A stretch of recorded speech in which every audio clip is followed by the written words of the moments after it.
आइए आज आप सब सुनेंगे कार्तिक मास शुक्ल पक्ष की देव प्रबोधिनी एकादशी देव उठनी एकादशी व्रत की कथा। कार्तिक मास शुक्ल पक्ष में पड़ने वाली एकादशी को इसे देवोत्थान एकादशी, देव उठनी एकादशी, देव प्रबोधिनी एकादशी के नाम से जाना जाता है। यह एकादशी का व्रत जो कि बड़ा ही पुण्य फलदायी माना गया है। आप सभी भक्तों को देव उठनी एकादशी व्रत की ढेर सारी शुभकामनाएं। आप सभी के जीवन में लक्ष्मी नारायण की कृपा से आप सभी को सभी प्रकार के सुख और समृद्धि की प्राप्ति हो।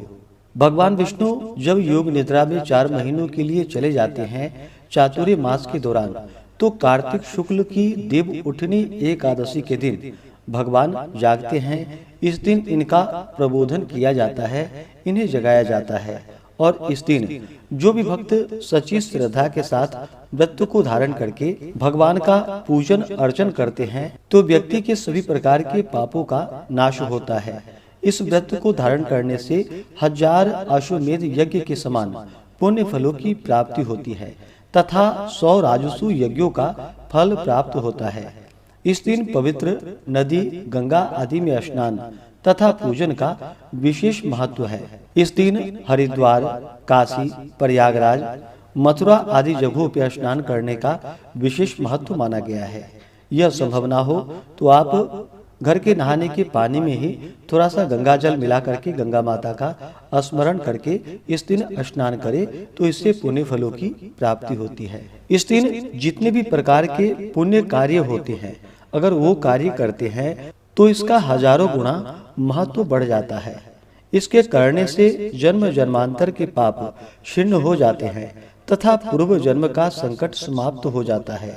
भूत प्रेत आदि की बाधाएं नहीं रहती है। इस दिन भगवान का जहां तक हो सके जितने भी प्रकार के पुष्प फल आदि जितने भी प्राप्त हों उनसे भगवान का पूजन करना चाहिए।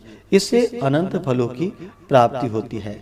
तो आइए सुनते हैं देव उठनी एकादशी व्रत की कथा। तो बोलिए प्रेम से भगवान विष्णु की जय, माता लक्ष्मी की जय। कथा के अनुसार एक राज्य में सभी लोग एकादशी का व्रत रखते थे।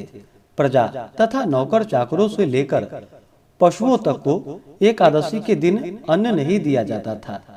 एक दिन किसी दूसरे राज्य का एक व्यक्ति राजा के पास आकर बोला कि महाराज कृपा करके मुझे नौकरी पर रख लीजिए।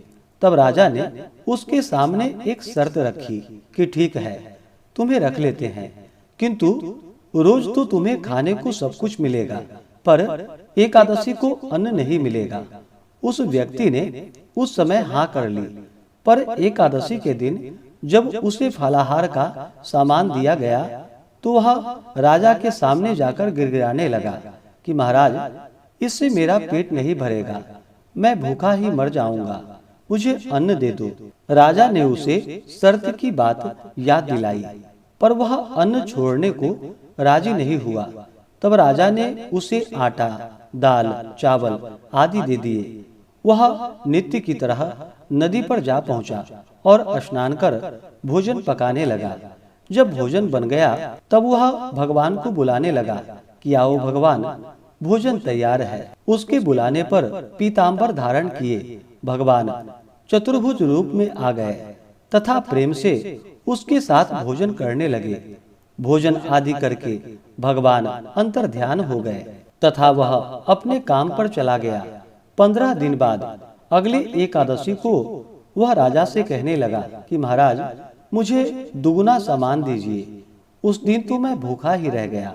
राजा ने कारण पूछा तो उसने बतलाया कि हमारे साथ भगवान भी खाते हैं, इसलिए हम दोनों के लिए ये सामान पूरा नहीं होता।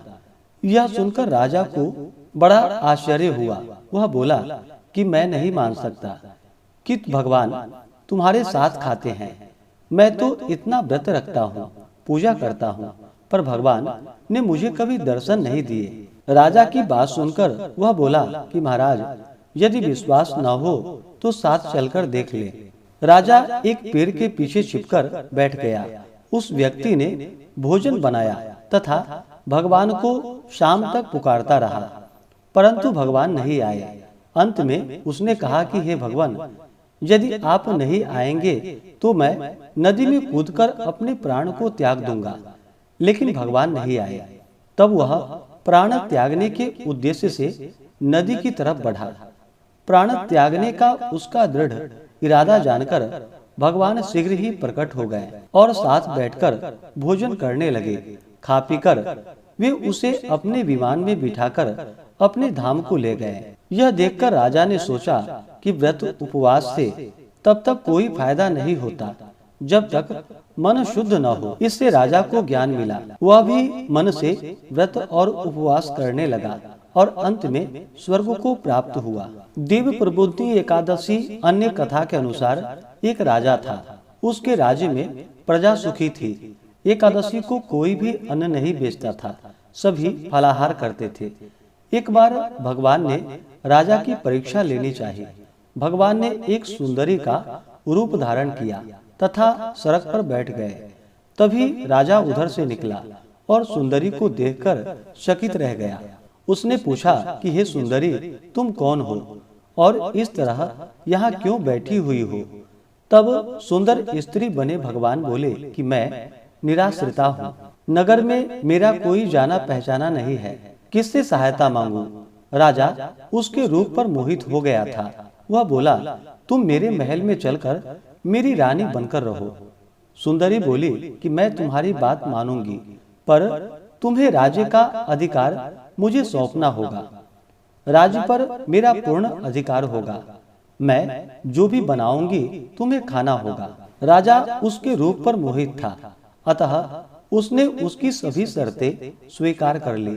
अगले दिन एकादशी थी। रानी ने हुक्म दिया कि बाजार में अन्य दिनों की तरह अन्न बेचा जाए। उसने घर में मांस, मछली आदि पकवाए तथा परोसकर राजा से खाने के लिए कहा। यह देखकर राजा रानी से बोला कि आज तो एकादशी है, मैं तो केवल फलाहार ही करूंगा।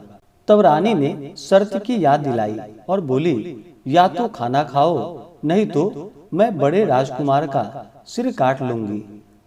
राजा ने अपनी स्थिति बड़ी रानी से कही तो बड़ी रानी बोली कि महाराज, धर्म न छोड़े, बड़े राजकुमार का सिर दे दे। पुत्र तो फिर मिल जाएगा, पर धर्म नहीं मिलेगा। इसी दौरान बड़ा राजकुमार खेलकर आ गया। माँ की आंखों में आंसू देखकर वह रोने का कारण पूछने लगा, तो माँ ने उसे सारी बातें बतला दी। तब वह बोला कि मैं सिर देने के लिए तैयार हूँ। पिताजी के धर्म की रक्षा होगी और जरूर होगी। राजा दुखी मन से राजकुमार का सिर देने को तैयार हुआ तो रानी के रूप से भगवान विष्णु ने प्रकट होकर असली बात बताई। राजन, तुम इस कठिन परीक्षा में सफल हुए हो। भगवान ने प्रसन्न मन से राजा से वर मांगने को कहा तो राजा बोला कि आपका दिया हुआ सब कुछ हमारे पास है, आप हमारा उद्धार करें। उसी समय वहां एक विमान उतरा। राजा ने अपने राज्य पुत्र को सौंप दिया और विमान में बैठकर परम धाम को चले गए। तो बोलिए प्रेम से भगवान विष्णु की जय, माता लक्ष्मी की जय, एकादशी माता की जय। इसी प्रकार से ज्ञानवर्धक जानकारियाँ प्राप्त करते रहने के लिए, व्रत पूजा के बारे में जानने के लिए, कथा को सुनने के लिए चैनल पे अगर आप पहली बार आए हैं तो चैनल को लाल बटन दबा करके सब्सक्राइब करें, साथ में बेल आइकन घंटी को दबाएं ताकि आने वाली वीडियो का नोटिफिकेशन आपको समय से मिलता रहे।